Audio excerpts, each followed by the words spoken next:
안녕하세요, 올바라입니다.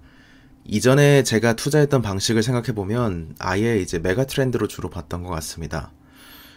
물론 작년 같은 경우는 미래 반영이 크면 클수록 그런 기업들의 성장도 더 강했던 장이었기 때문에 이런 제 흐름이 앞으로도 이제 계속 맞을 거라는 보장은 없는데, 근데 어쨌든 꾸준히 실적이 서프라이즈를 기록할 만한 기업들을 고르라. 그러면 어쨌든 당연하게 메가 트렌드에 편승하고 있는 기업들만 잘 골라도, 그 몇몇 기업들만 골라도 충분히 아웃퍼폼을 할 수 있지 않을까 싶습니다. 그리고 여기에 더해서 어느 정도 이상의 수익화가 된 산업이나 기업들, 이런 정도, 그러니까 수익화도 어느 정도 이상의 궤도에 오른 기업들로 몇 가지 필터링을 하고 나면 투자할 만한 기업들이 그렇게 많지는 않은 걸 알 수 있었습니다.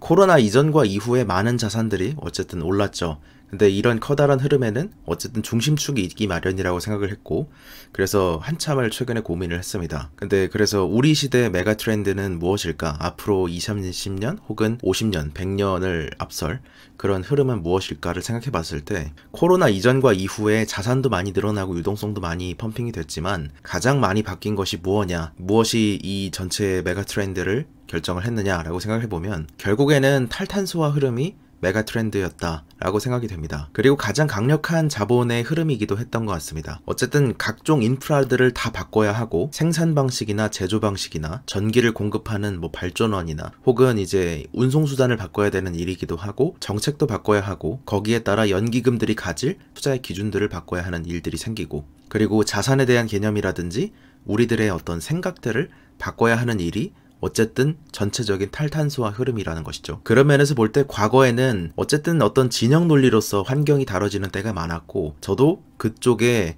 환경이다 하면은 다소 조금은 고리타분해 보이거나 어떤 한 진영에 매몰돼 보이는 그런 식으로 뉴스를 보고 그랬던 걸 먼저 떠올린 적도 있었습니다만, 이제는 확실히 경제성을 갖추고 그런 정책들이 본격적으로 강력하게 시작되기 한 것 같습니다. 유럽은 2007년부터 20-20-20 정책이란 걸로 한참부터 이런 재생에너지나 탄소화 흐름에 대해서 준비를 해왔고, 그리고 중국 같은 경우도 2013년이나 2014년부터 옛날부터 준비를 해왔던 미래였습니다. 그리고 코로나를 맞이하면서 사람들 마음속에 탄소 배출에 대한 상당한 컨센을 좀 이룬 것 같다는 생각이 들었습니다. 그리고 그 이벤트는 테슬라가 장식을 했다고 생각을 하고요. 그래서 그 기업을 좋아하느냐, 테슬라를 좋아하느냐 싫어하느냐를 떠나서 왜 그렇게 많은 이들에게 테슬라가 일컬어지고, 그리고 그들이 그리는 비전에 대해서 왜 그렇게 많은 이들이 공감했고 있는가를 생각해보면, 결국에 코로나 이전까지 암암리에 사람들의 느끼고 있었던 생각들이 한 번에 좀 반영이 되지 않았나라고 느낍니다. 그리고 거기에 흑자전환이나 여러 가지 것들이 한 번에 보여진 것도 당연히 영향을 미쳤겠죠. 그런데 그것이 이렇게 크다란 시가총액을 만들어낸 것을 봤을 때는 단순한 해프닝으로 해석하기에는 거기에 많은 것들이 함유되어 있다고 느꼈고, 그것이 이제 탈탄소화 흐름이었다고 생각을 해봤습니다. 테슬라를 다루다 보면 차마스 팔리하피티아가 이 에너지 사업부에 대해서 상당히 많은 강조를 합니다. 그가 무엇을 얘기하는지에 대해서는 대충 알았지만, 하지만 그 대충이라는 말에서 느껴지듯이 왜 그렇게 말해야 했는지, 왜 그렇게 어떤 탈탄소화 흐름, 전기차로의 흐름, 그리고 에너지 전환에 대한 흐름에 대해서 그렇게 불리시하게 얘기했는지에 대해서는 지금 최근에 이제 글로벌 그린 뉴딜 책을 읽으면서 차분하게 익혀가고 있는 중입니다. 그리고 지금도 계속 읽는 중이긴 하지만 이제는 조금 더 알 것 같긴 합니다. 그리고 다시 차마스가 했던 영상들이나 내용들을 보니까 그가 생각보다 이것에 대해서 일찍 깨달았었고, 그리고 꾸준했다는 사실을 알 수 있었습니다.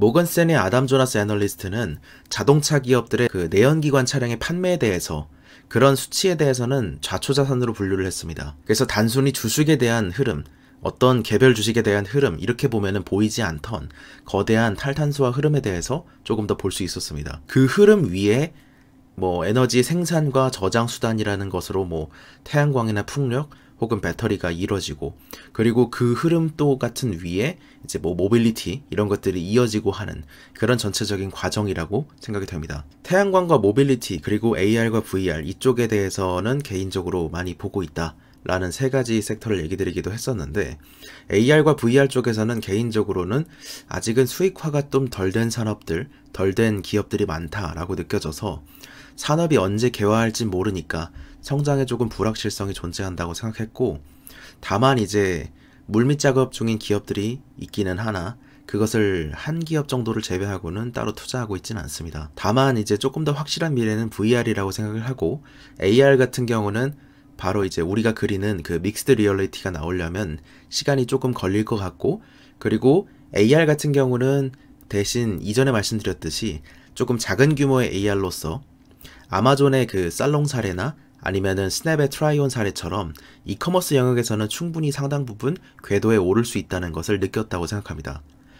광고주들에게 충분한 매력점을 제공할 수 있을 거라고 느꼈죠. 지금 시장의 흐름 자체가 거의 2배로 빠르게 움직이고 있고, 이전에 있었던 닷컴 버블이나 테이퍼링에 대한 학습 효과 때문에 투자자들이 굉장히 좀 이성적이어졌다고 느끼는 것 같습니다. 이 정도의 유동성은 말도 안 되는 것인데 말이죠. 요즘 많은 것들을 배워가고 있는 중입니다. 제가 앞으로 어쨌든 70살까지 투자할 그런 흐름으로 본다면 지금은 몇 가지 마디를 두고 봤을 때 굉장히 거의 유아기에 가까운 그런 시기를 겪고 있습니다. 그래서 투자를 정말 많이 해오셨던 선배님들과 만나면서 성장하는 걸 느낍니다. 당연히 이제 성장통을 느끼는 중인데 그런 것에 대해서는 묵묵히 그러나 어쨌든 충분하게 느끼는 중입니다. 대한민국에서 손꼽는 멘토분들을 만나고 많이 배우고 있는데 한 달 동안이지만 계속해서 벽을 느끼는 순간들도 여러 번 있는 것 같습니다. 그래서 부족함을 느끼는 중이고 나만의 엣지를 찾기 위해서 열심히 번민하는 중이다. 이 정도로 요약할 수 있을 것 같습니다.